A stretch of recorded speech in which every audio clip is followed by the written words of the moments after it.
পুরো সিস্টেমে গলদ রয়েছে। কি চাই এই সরকার নিজেও জানে না। এই সরকার 1% অবৈধ অস্ত্র উদ্ধার করতে পারে নাই।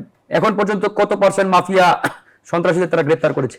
তাহলে কি আপনারা সেই সক্ষমতা আপনাদের আছে যে 12 কোটি কিংবা 12.5 কোটি ভোটার প্রত্যেকের হাতে হাতে একটা করে পিস্তল ধরাই দিবেন? তো এখানে কি আপনি আইন শৃঙ্খলা বাহিনীর ইয়েকে দেখছেন? শুধু আইন শৃঙ্খলা না, হোল যে মেকানিজম, হোল যে সিস্টেম, পুরো সিস্টেমে গলদ রয়েছে।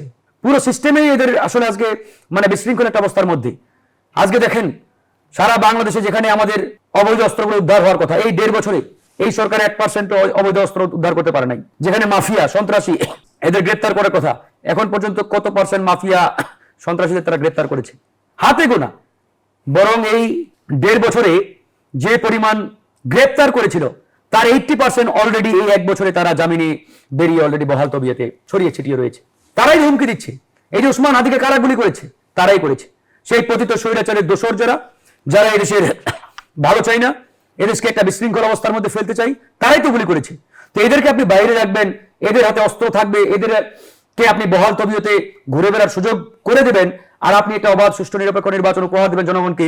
এদেশের জনগণ এত বোকা নয় যে আপনার এই কথাই তারা আস্থা রেখে এরকম একটি নির্বাচন পাবে এটা বিশ্বাস করে। গাফিলতির কারণটা তাহলে এখানে কি বলছেন? গাফলতিটা একবারে পরিষ্কার। এই সরকার আসলে কি চাই এই সরকার নিজেও জানে না।